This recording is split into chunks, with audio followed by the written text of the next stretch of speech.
Muchas gracias. Gracias, Maya, por la invitación. Felicitaciones por el centro y ojalá que podamos hacer hartas cosas juntos. Yo no voy a hablar de investigación, en realidad voy a hablar de algunas ideas de resolución de problemas en la matemática escolar y un poquito más. Eso lo agregué después porque le agregué algunas cosas después. ¿Ya? Pero decirles que estamos nosotros tratando de generar talleres en la región de la Araucanía para poder hacer esto en las escuelas de la región. Tenemos un grupo acá, que es justamente el grupo que está en el equipo de Maya.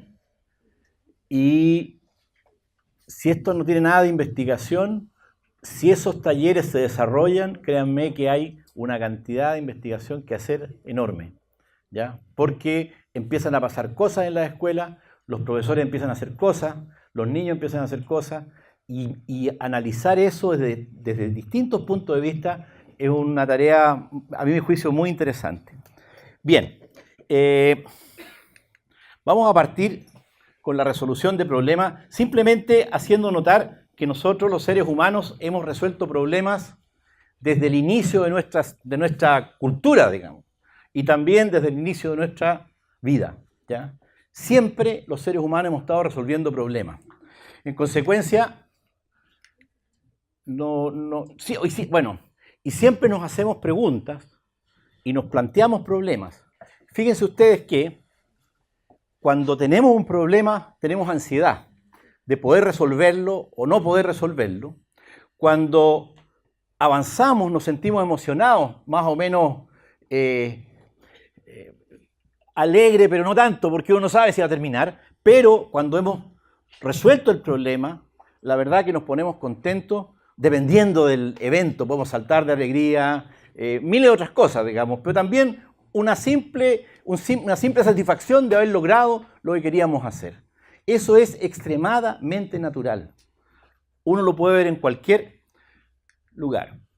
Y aquí viene, si plantearse y resolver problemas es tan básico, y como seres humanos siempre lo hemos hecho y lo hacemos, debe haber resolución de problemas en las aulas.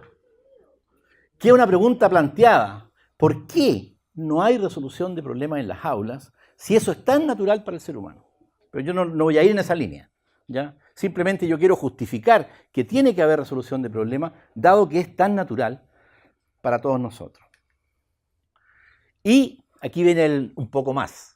En matemáticas, en ciencia y escritura, y la verdad que yo creo que casi en cualquier área,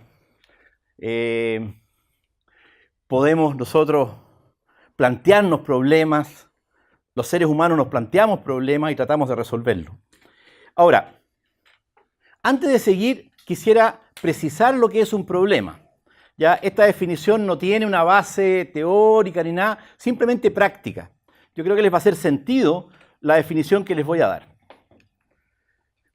Un problema es una actividad para la cual quien la enfrenta no tiene un procedimiento, algoritmo o método para realizarla. Primera cosa, uno lo mira y no sabe cómo hacerlo. Primera condición para hacer problema.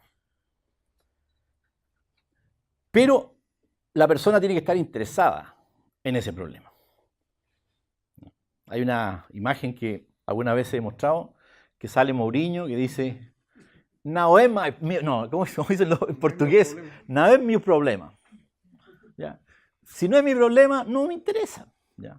Tiene que interesarme el problema, por alguna razón. ¿Ya?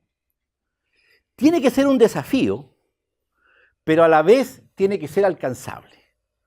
¿Ya? Si alguien le dice a una persona, constrúyeme un puente para pasar al otro lado del río en 3 días, o sea, es un problema, pero la verdad que es imposible que yo lo haga. Digamos. Así que no es.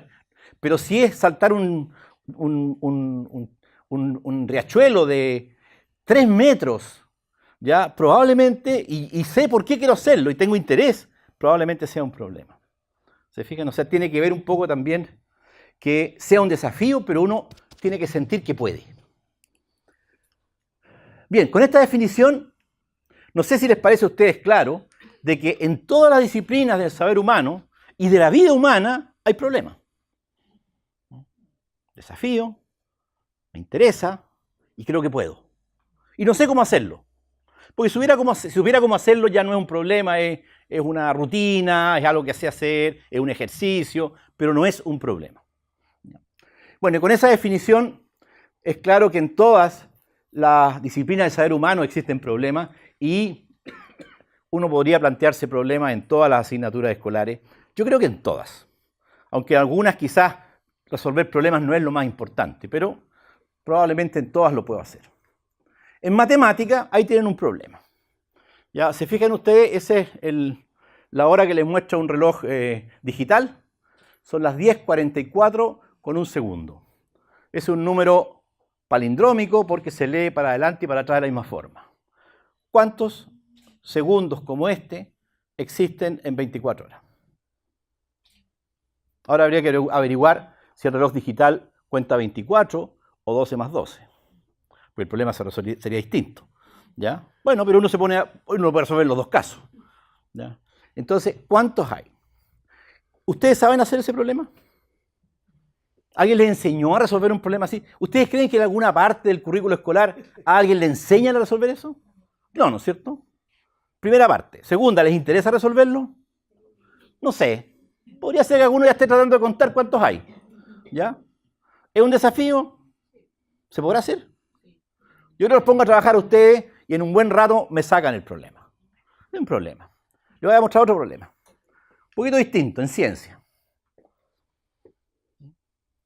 ¿Por qué los árboles del patio de la escuela no tienen la misma altura si fueron todos plantados el mismo año? ¿No? Una escuela, plantaron una corrida de álamos y los álamos están así. ¿No han visto eso? ¿Ya? Entonces, ese es un problema. En ciencia, ¿qué habrá pasado ahí? Yo creo que los niños se pueden interesar en esa pregunta. Y pueden creer que pueden encontrar la respuesta. ¿Ya? Si eso pasa, los niños tienen un problema. Y en escritura, déjenme leerlo. Cristian es mi mejor amigo, bueno para los chistes, gran cantante y con un entusiasmo insuperable. Hoy en la clase de arte me preguntó de sopetón, ¿cómo es el rojo? Ah, me había olvidado de contarles que Cristian es no vidente. Le dije, rojo es rojo pues. Y me dejó pensando porque tiene que poderse decir algo más. Por eso te pido que me ayudes redactando una respuesta para Cristian que le permita ver el rojo, sentirlo como lo sentimos nosotros que podemos ver. ¿No? Ese podría ser un problema de escritura. Si me interesa, es un desafío. ¿Cómo le explico a mi amigo no vidente, que además hubo un poquito de emoción ahí para que uno lea y se empatice con la situación? ¿Cómo le explico lo que es el rojo si él no ve? ¿Ya? Ese es un problema. Y yo lo voy a resolver porque me interesó y yo creo que puedo explicarle cómo es el rojo a mi amigo Cristian. O al amigo, para ayudar a mi amigo que tiene como amigo a Cristian. Bueno, son 3 ejemplos de problemas que se pueden dar en el aula escolar. Y en los 3, posiblemente, no digo garantía, nunca hay garantía de nada, pero posiblemente los niños podrían estar interesados en resolverlo. ¿Qué hacer frente a un problema como esto? Ya dijimos, ¿no es cierto? De acuerdo a la definición, solo será problema si nos interesa, nos desafía y creemos que podemos darle solución. Y cuando eso pasa, cuando la persona tiene ese sentimiento, se va a poner todo en juego para resolverlo. Bueno, tal vez decir todo es una exageración, pero depende del problema. Hay problemas en los cuales uno pone todo su intelecto, toda su capacidad. ¿Ya? Tal vez, en este caso, en un problema escolar, tal vez no va a ser toda, pero a veces hay niños que realmente se interesan en los problemas y se la juegan durante 2 horas para resolver un problema. Todo se pone en juego, lo que yo sé, lo que siento, lo que he escuchado, lo que mis amigos dicen. ¿Ya? Seamos grandes o chicos, profesores de ciencia, de matemática, de lenguaje, estudiantes universitarios, cualquiera seamos, si se convierte en problema, lo vamos a poner todo en juego. Y eso es interesante. Cuando el ser humano, cuando un niño y una niña, pone todo lo que tiene a su haber en juego para resolver un problema. Los conocimientos, se conversa con los pares, se intentan estrategias, se argumenta, se prueba, se avanza, se vuelve atrás. ¿Hay algún científico acá? Hay harto, científico y científica, que hacen eso todos los días. Pero eso es resolver problemas. ¿Ya? Se consultan libros, se sufre, se trabaja en equipo. Se cometen errores, y hartos errores. ¿Cuántas veces en la mitad está todo malo? Fuera. Eso es normal. Un niño de educación básica, tratando de resolver un problema de números de tercero básico, se puede equivocar 20 veces. Igual que el investigador en ciencias sociales, tratando de entender el modelo fantástico y resulta que está todo mal, que todo echarlo a la basura y empezar de nuevo. De la misma forma. Se cometen errores y hartos errores. Se corrigen, se persevera hasta que el problema se puede resolver. Y si se resuelve, ya saben ustedes lo que pasa. Uno se pone contento. Puede saltar de alegría, no sé. Uno va a un partido de fútbol, yo siempre, no siempre, o sea, siempre tengo que explicar que a mí me gusta el fútbol, no tiene por qué gustarle el fútbol a más gente. Pero si me gusta el fútbol y voy al fútbol y mi equipo mete un gol, yo me pongo contento y me pongo a saltar. Me pongo contento.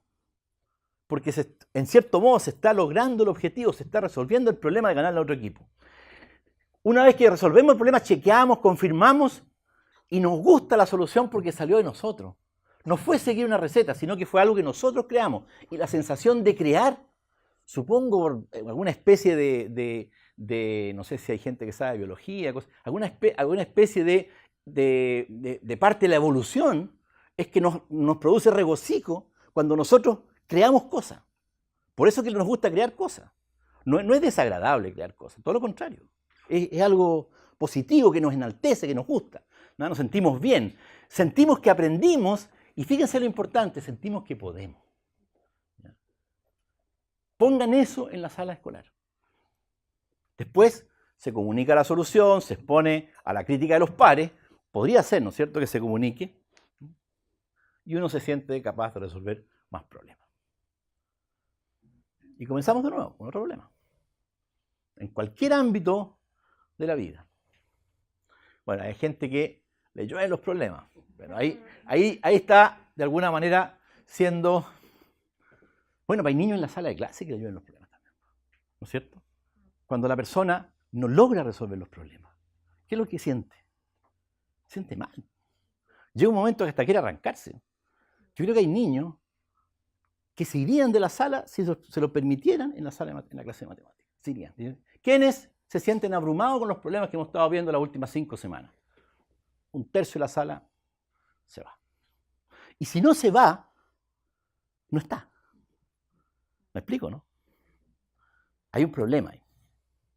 Bueno, comenzamos de nuevo. Claro, cuando nos va bien, cuando tenemos éxito, queremos nuevamente otro problema. Vamos por el otro, dice ese tipo de cosas. Ya, vamos por el otro. Bueno, en la escuela, en el colegio, en el liceo, resolviendo problemas se aprende a trabajar en equipo. Por supuesto, si es que hacemos que los niños trabajen en grupo.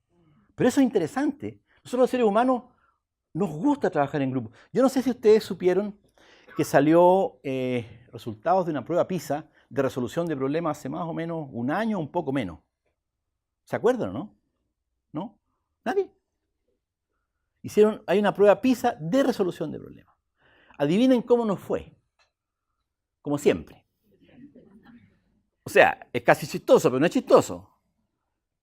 Cerca del 50% de nuestros niños no fue capaz de... A ver, la PISA se toma en 6 niveles.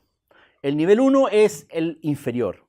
Lo evidente, lo obvio, con todos los datos a la vista. Ese es el nivel 1.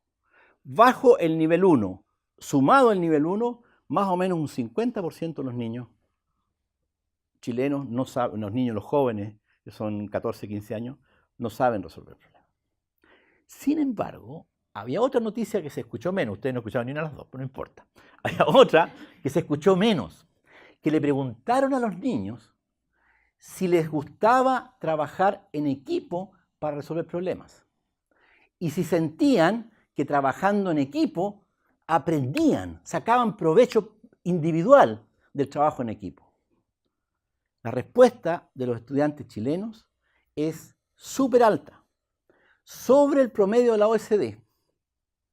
Bastante, no me acuerdo exactamente, pero sobre el promedio de la OECD, y no tiene que ver con desarrollo. Países como Italia y como Perú estaban al otro lado del promedio de la OECD, o sea, por debajo del promedio de la OECD. Hay un capital nacional que es el trabajo en equipo.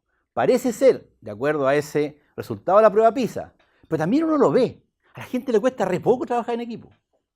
Les gusta trabajar en equipo. Nosotros trabajamos con profesores y los ponemos a trabajar en grupo y en 5 minutos están todos trabajando en grupo, ¿o no, Andrés?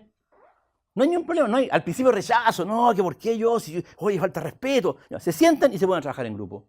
Y los niños igual. Parece que a los chilenos nos gusta, y ese es un capital que no deberíamos olvidar. Nos gusta trabajar en equipo, y en equipo aprendemos, y no solo aprendemos, o sea, a veces hay gente que cree, no, que tengo que hacerlo solo, porque si lo hago solo, ahí sí yo aprendo, yo lo hago, porque en la prueba tengo que estar solo. Pero eso es falso. Cuando uno trabaja en equipo, uno aprende lo que no sabe y fortalece lo que sabe. Porque en la discusión, en el grupo, cuando sale una idea distinta y uno la rebate y uno gana, uno afirma su idea. Y si uno no gana, uno aprende. Si está con la disposición de trabajar colaborativamente. Pero eso se gana rápido. Entonces es mentira de que uno trabajando en grupo pierde la capacidad de aprender de manera individual. Eso no es cierto. Todo lo contrario. Bueno, perdónenme, ya no sé dónde estaba. La tercera línea, se aprende a trabajar en equipo. A ser flexible. Claro, si yo no sé qué problema estoy resolviendo, no sé cómo se resuelve, tengo que ser flexible con todo lo que tengo en mi cabeza. Si hay un problema matemático, digo, ¡ay! Aquí voy a usar el teorema de Pitágoras. No es geometría esto. Tal vez tengo que usar la raíz cuadrada, tampoco. Ah, pero quizás es probabilidad. Estoy exagerando. Pero frente a un problema tengo que poner los conceptos y los conocimientos en juego. Yo digo a veces, hay que estirarlo, hay que torcerlo, de alguna manera para entender el problema. Eso es ser flexible. A ser autónomo, estoy trabajando solo con mis compañeros, sin profe, autónomo.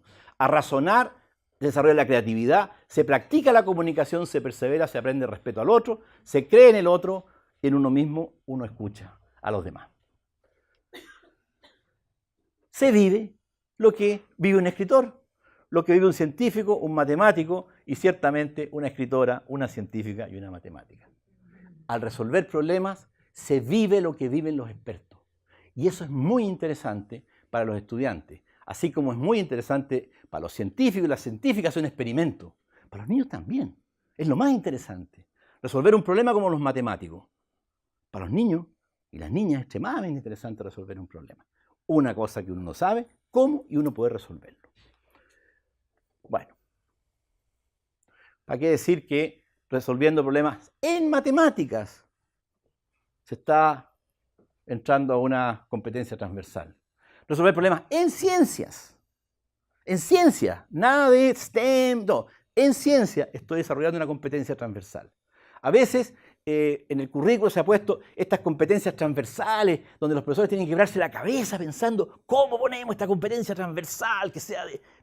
No, simplemente denle un buen problema de matemática y que los estudiantes trabajen de manera colaborativa, de manera autónoma, desarrollan sus capacidades transversales. Lo mismo en ciencia, en escritura, en cualquier área. ¿Ya? Porque son justamente capacidades transversales las que se desarrollan con una disciplina en sí, pero no es que la competencia de trabajo colaborativo en matemática no me va a servir para escritura. Absurdo, ¿no es cierto? Claro, se trata de que una no pierda la otra. Cuando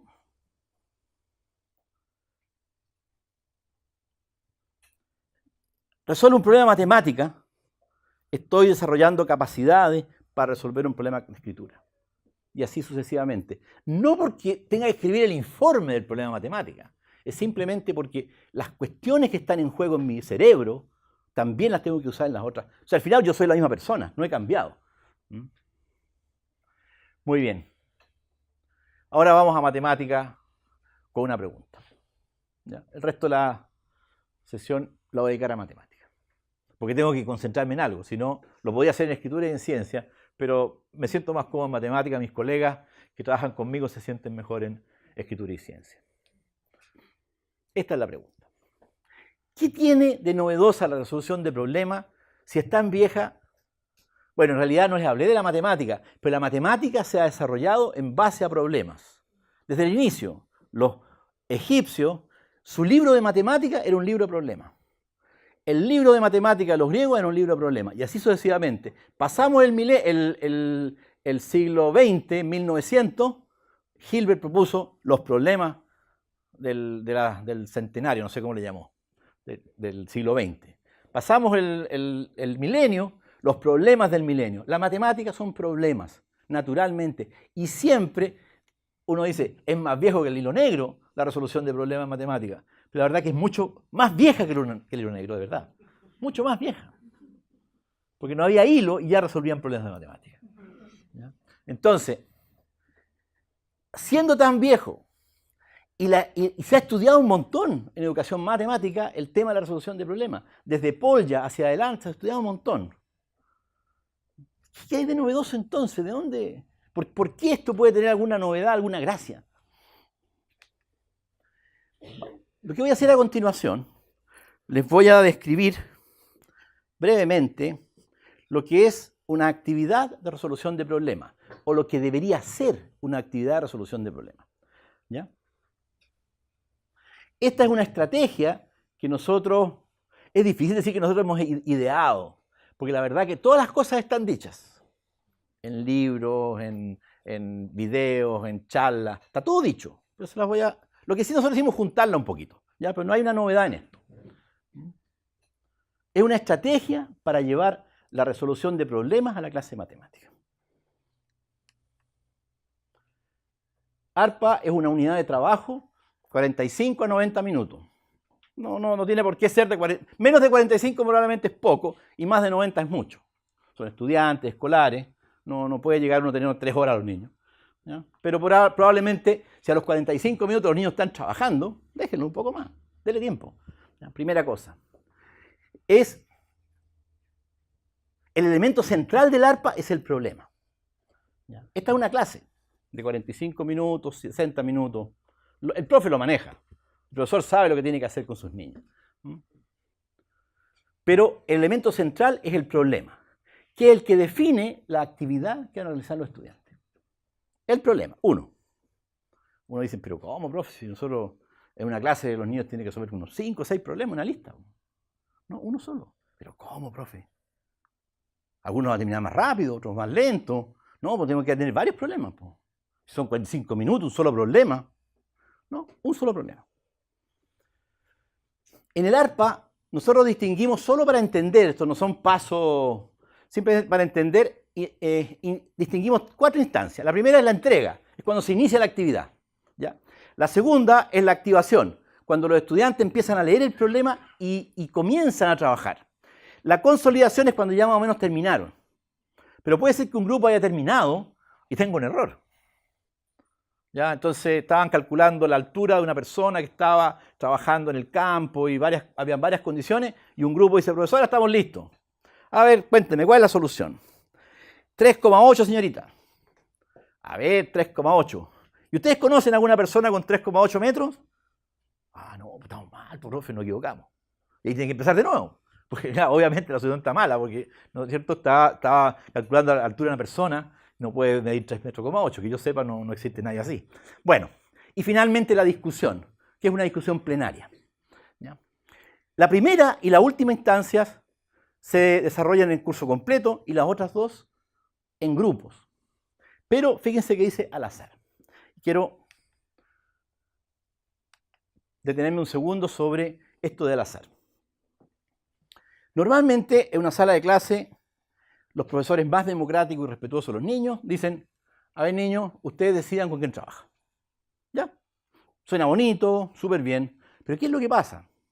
Que a menudo se forman parejas o grupos de a 4, de a 3, que tienen una relación que uno podría decir pedagógicamente insana. ¿Ya? ¿Cuál es esa? Hay uno que se va a la cochihuahua y hay otra que es la que resuelve los problemas. Y el que sea la cochigua siempre que está cerquita ahí porque la otra va a resolver el problema. ¿Ya? Eso sería no es una relación insana, digamos pedagógicamente insana. Yo no quiero eso. ¿Ya? ¿Ya?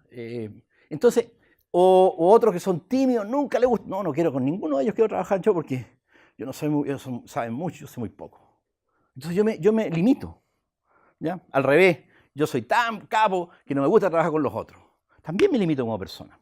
Entonces, esto de que se elijan democráticamente ellos como quieran, no parece muy buena estrategia. Pero hay otros profesores que dicen, no, es que yo conozco a mis niños. 40. Conozco a mis niños.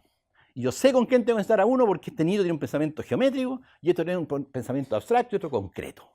Sale esa cuestión de dónde va a ser capaz de saber un profesor esa diferencia. Depende del problema. Hay niños que tienen pensamiento concreto, en un rato están con pensamiento abstracto. Así que tampoco funciona. Y la otra es que no, es que este niño se sienta, es muy desordenado, no lo puedo sentar con este otro. O sea, el profesor acepta que hay ciertas relaciones en el curso que no pueden darse. Tampoco parece muy bien. El grupo al azar tiene la gracia, cuando se aplica de manera sistemática, es que siempre está moviendo el curso. Imagínense ustedes, yo digo esto y me han retado, pero lo voy a decir no. En esa esquina están los desordenados. En esta otra esquina están las cotorras y aquí están los alumnos, ¿cómo se llama? Los alumnos y alumnas aventajados. ¿Ya? Entonces, las cotorras con las cotorras, los desordenados con los ordenados y los buenos alumnos con los buenos alumnos y las buenas alumnas. ¿O no? Eso es súper natural. Se rompe con el grupo al azar. Se sienta el caballero que está allá, que le gusta conversar, con esta que es la mejor alumna del curso y con esta que es más o menos. Se sientan los tres y tienen que trabajar el problema. Tiene un efecto súper interesante. Yo le digo, Andrés, Anaí, Elizabeth, cuando tengan armando los talleres, hagan el análisis de lo que está pasando en la sala de clase. Es un problema de investigación, ciencias sociales. ¿Qué pasa en la sala de clase cuando los niños están cambiando de manera permanente de grupo? Imagínense una sala de clase con niños haitianos, niños peruanos y niños chilenos. ¿Qué es lo natural? Que los niños haitianos están entre ellos, porque se entienden mejor. Los peruanos probablemente se mezclen bastante con los chilenos, pero si llevan poco tiempo en Chile, de repente tampoco quisieran mezclarse mucho. Pero resulta que en grupos aleatorios están obligados. Y están obligados, si es que el problema les interesó, si el profesor logró que el problema sea interesante, que sea un desafío, que creen que pueden resolver, se van a tirar a resolver el problema. Y eso es lo que les va a interesar. Y eso derriba prejuicios. Porque el que tengo adelante tiene la misma capacidad que yo, pues hay un día que anda súper rápido y yo ando lento, o al revés. O sea, tengo oportunidades siempre de tener éxito. Muchas veces pierdo, obvio, pero siempre tengo oportunidad de tener éxito. Es una estrategia que nos enseñó un profesor canadiense, que la hemos aplicado sistemáticamente y nos han reportado, nosotros no tenemos datos concretos, pues no hemos hecho el análisis, pero nos han reportado cuestiones muy interesantes. En particular, Andrés tiene una historia, pero quizá la va a contar él. Ya, grupo al azar, ojo. Entonces empieza esta clase, grupo al azar. Ahora, grupo al azar se puede hacer de muchas maneras, hasta entretenida. Ya vamos a ver. Bueno, un ARPA exitoso, les dije yo que había un solo problema para toda la hora. Un ARPA exitoso permitirá a todos los estudiantes resolver el problema. Sí, a todos. Me dice, pero ¿cómo? ¿Cómo hacer eso? Y algunos van a terminar más temprano. Ya. Primero que nada, trabajar en grupo. ¿Ya? Eso produce un cierto, no sé cómo decirlo, se promedia un poquito el avance de todo, porque el problema está resuelto cuando el grupo lo ha resuelto. No basta con que un niño diga, profe, lo resolvimos. Entonces, el profesor se acerca al grupo y pregunta, a ver, lo resolvieron.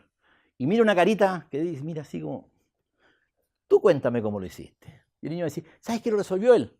Entonces no está resuelto el problema. Tienen que los tres resolver el problema. Antes de esto, ojo que no hay evaluación aquí. ¿Cómo está la hora? Ya. No, es que empezamos tarde. ¿Cuánto tarde fue? Ya, gracias. Ya. Posiblemente, y vamos a discutirlo brevemente, posiblemente algunos estudiantes resolverán solo la versión original, que era más simple, y otros una versión más avanzada que el profesor tiene guardadito debajo de la manga. ¿Ya? Una extensión, hacer el problema un poquito más difícil. ¿Ya? Entonces puedo tener el mismo problema durante una hora en juego. Ya, y esto es muy importante por lo que dijimos hace un ratito, ¿no es cierto? Pues todos deben sentir que pudieron resolver el problema planteado. Ahora, esto es en el ideal. En el ideal de los casos. Disculpen, allá se me había olvidado el micrófono. En el ideal, obviamente que a veces no resulta bien. La vida es así. Pero muchas veces sí resulta. Y hay veces que no resulta y hay que mejorar. ¿Ya? Pero es muy importante que los niños después de la clase sientan que pudieron resolver el problema. Porque una de las cosas que pasa en la clase de matemática es que hay un grupo que se empieza a quedar atrás y nunca cacha, nunca resuelve, nunca es capaz. Díganme ustedes, honestamente, si su equipo favorito de béisbol o básquetbol o ping-pong, no sé qué deporte les gusta, empieza a perder, pierde una vez. Próximo sábado, pierde de nuevo. Próximo sábado, pierde de nuevo. ¿Qué es lo que van a hacer? No hagan más, no hagan más. Si a nadie le gusta estar perdiendo todo el tiempo. Esto es muy natural. Uno necesita tener éxito en las cosas que hace. Éxito en un sentido de lograr hacerlo, no de éxito, popularidad, no. Lograr hacer lo que quiero hacer. Tengo que sentir esa sensación. Entonces la clase de matemática es crucial que todos los niños realicen problemas, resuelvan problemas y sientan que son capaces. Bueno, no son capaces siempre, a veces les cuesta, pero que cada cierto tiempo están teniendo esa sensación, porque si no, es un martirio. O sea, es como que te lleven al estadio para que perder tu equipo. O sea, no quieres todo eso. Bien. Aquí tenemos un problema. Ya. ¿Cuántos cuadraditos pueden contar? Ya, a ver, les doy unos minutitos.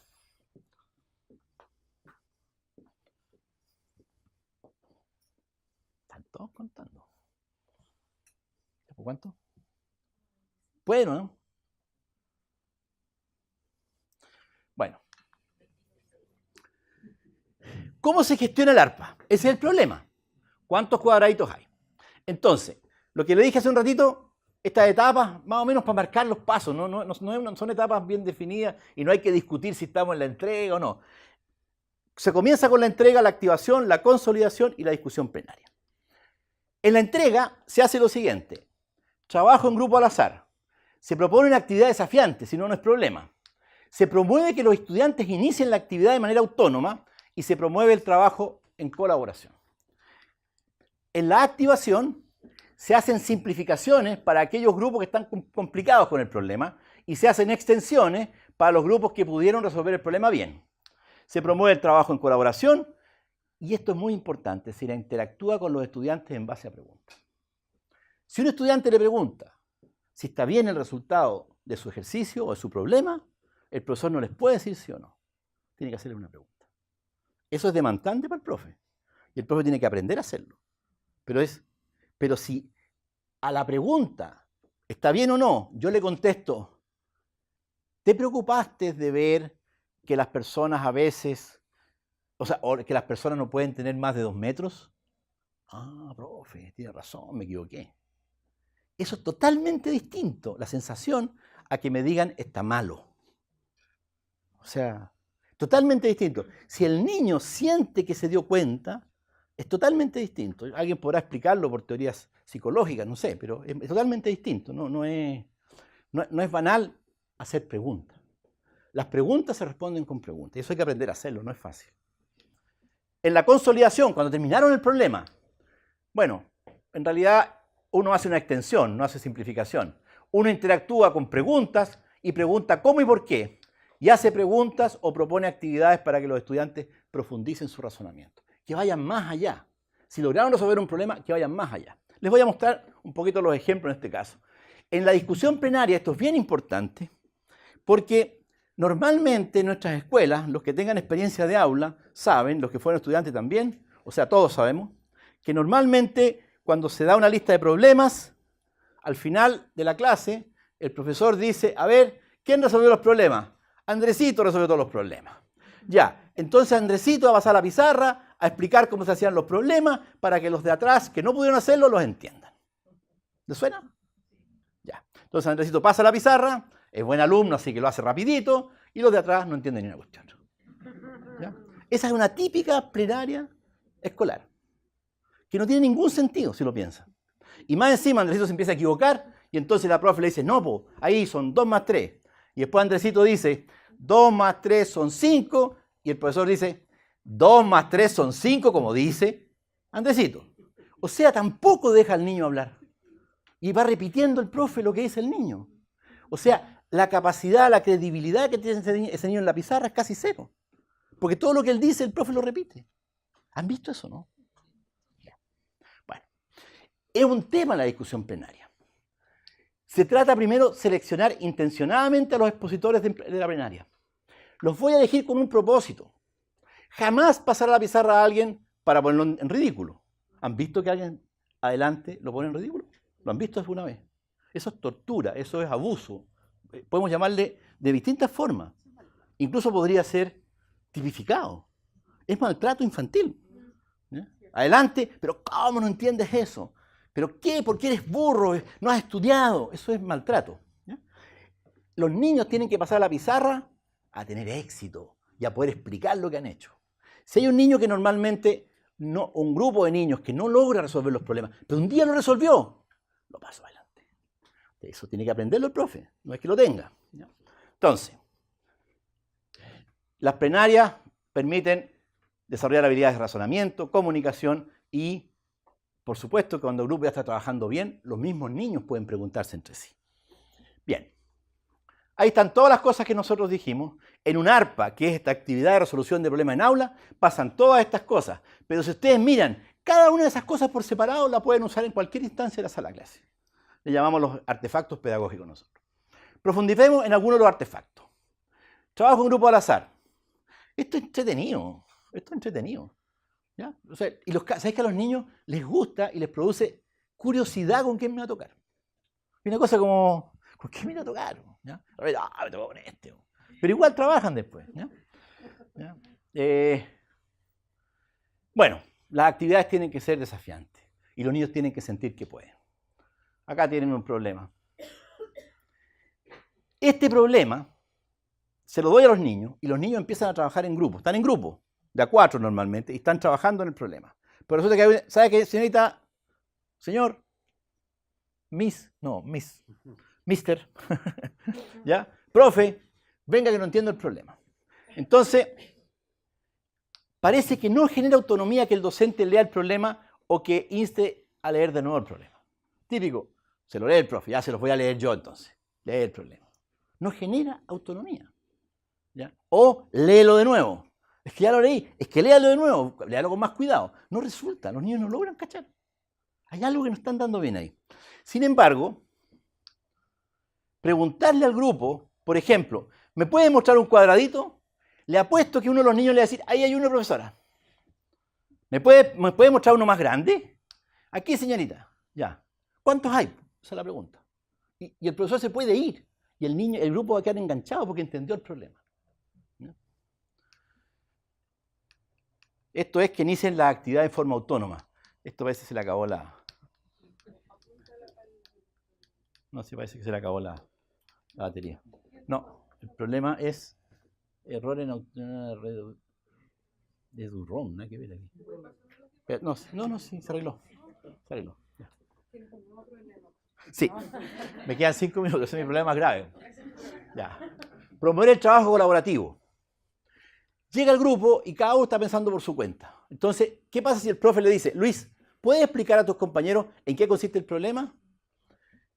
Otra pregunta, ¿qué van a hacer con este problema? ¿Cuál es la estrategia que van a intentar para resolver el problema? O sea, hablar al grupo en plural, pero quiero decir a todos, como un solo. Marcela, resulta que la Marcela estaba medio avanzada ya. ¿Puedes contarle a tus compañeros lo que estás pensando? Cosa que no se vayan por su cuenta. Fíjense que uno ve a veces en clases de matemática trabajando en grupo, pero en realidad lo que están haciendo los niños es trabajando cada uno por su cuenta y el profesor les dice, niños, cuando terminen comparen sus resultados. Resulta que el niño que termina rápido se aburre, el que va más lento no termina nunca y no trabajan en grupo. Eso no es trabajar en grupo. En grupo no es sentarse en grupo, es colaborar desde el principio y conversar del problema. Y a los niños les gusta eso, ¿eh? Les gusta mucho. ¿Sabes qué? Algo me pasa porque se mete una... Está tratando de autentificar la red EduRoam. Y eso aparece, y ahí me aparece. No puedo hacer el... Ya. Hacer simplificaciones del problema. Para que todos puedan resolver el problema, una de las cosas, y para que no se aburran los que lo hacen rápido. Entonces, una simplificación es un problema parecido. Por ejemplo, ¿y si el cuadrado de 3 por 3? ¿Me podrían decir cuántas hay? Nadie dijo el correcto antes, por si acaso. Si fuera de 3 por 3, ¿cuántos hay? Cuenten, 3 por 3.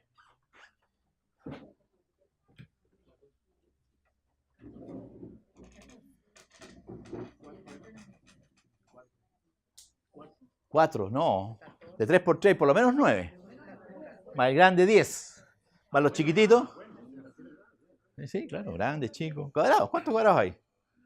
Ya, 14. ¿Veis que pudieron contarlo? Ya, pues ahora tienen que hacer el de 4 por 4. ¿Se fijan? O sea, uno hace uno más fácil y de ahí puede hacerlo. No siempre es fácil simplificar un problema, pero en este caso es bastante simple. Una extensión. ¿Ya lo hicieron? ¿Lo hicimos, profesor? ¿Lo hicimos, profesor? A ver, sí, todos saben contarlo. ¿Qué pasa con uno de 5 por 5? Uno de 6 por 6. ¿Ya? ¿Ya? Entonces, se puede complicar el problema. Muy bien. Otra vez. Ya. Voy a quedar acá.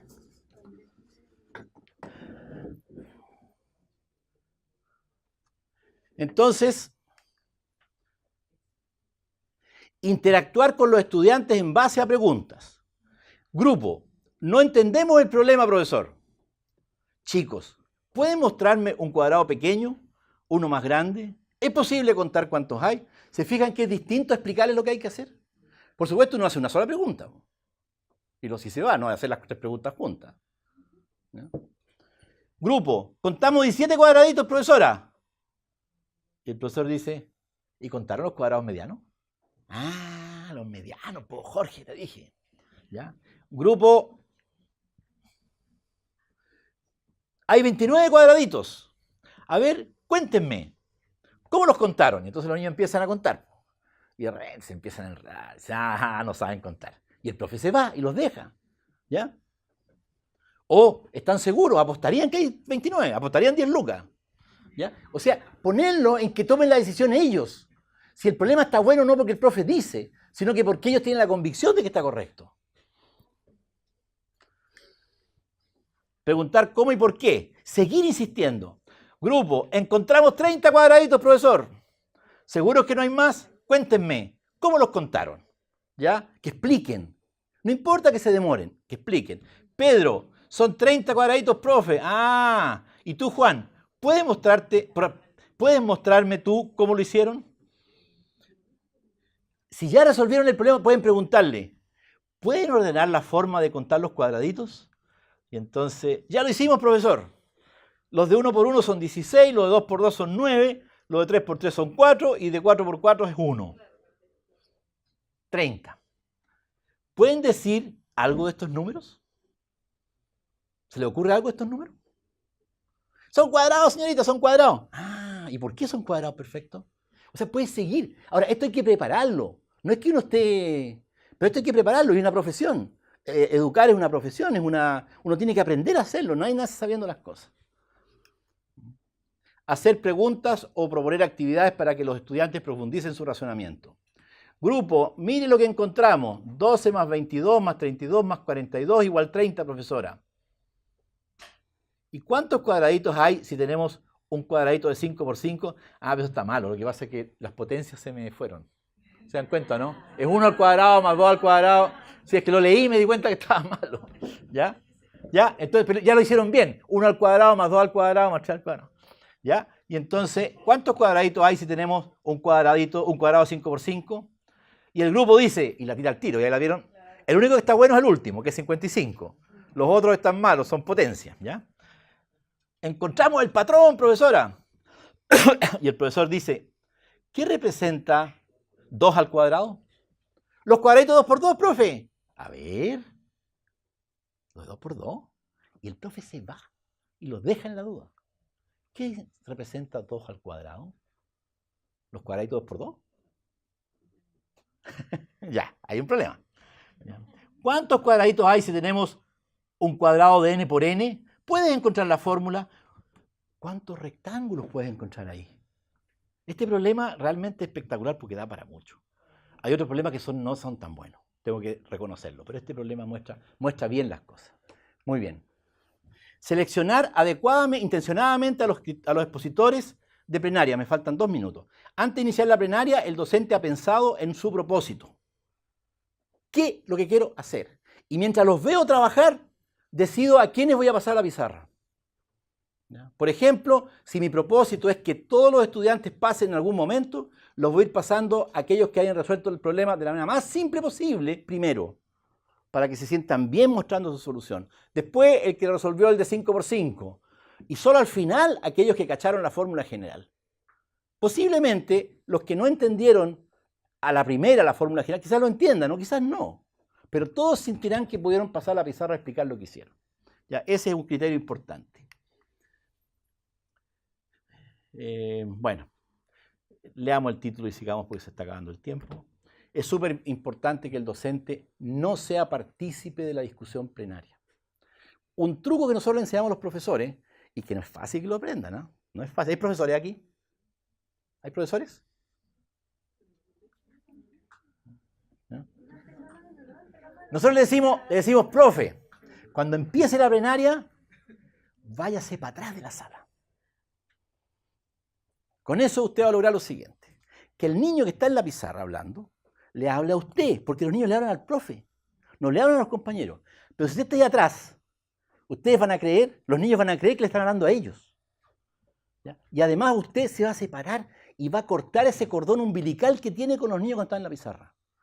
Créanme que les cuesta, pero créanme que lo logran. Y cuando se van para atrás, la discusión plenaria es otra cosa, totalmente distinta. Los niños empiezan a hablar a sus compañeros. Y no al profe. Si el profe está acá y está resolviendo un problema, entonces, profesora, yo hice esto, y ustedes, ¿qué? Ustedes van a estar conversando, si no les interesa, si no, ni van a escuchar lo que están diciendo. ¿Se dan cuenta o no? Realmente es una cuestión muy trivial, tan trivial como el grupo al azar. Pero es crucial que el profe se vaya para atrás en la discusión plenaria. Bueno, los voy a dejar acá para terminar. Bueno, aquí está el tema. Es bien sabido que la resolución de problemas es una actividad antigua, es importante en las clases de matemáticas. ¿Qué es lo novedoso? Hacer que ocurra. Eso no parece trivial. Ese parece ser un problema interesante. Hacer que ocurra en la sala de clase, con todos los profesores de la escuela y con todos los niños de la sala. Eso es un problema. Y eso es lo que tiene interés, porque no tengo ningún interés que saber la teoría de resolución de problemas, la psicología de esto. Hablaba en la mañana de transferencia y todo eso. Está todo bien. Pero, ¿de qué me sirve saber todo lo que pasa con resolución de problemas si los niños no lo hacen y los profes no saben hacerlo? Bien, pues eso quería contarles y aquí termina la presentación.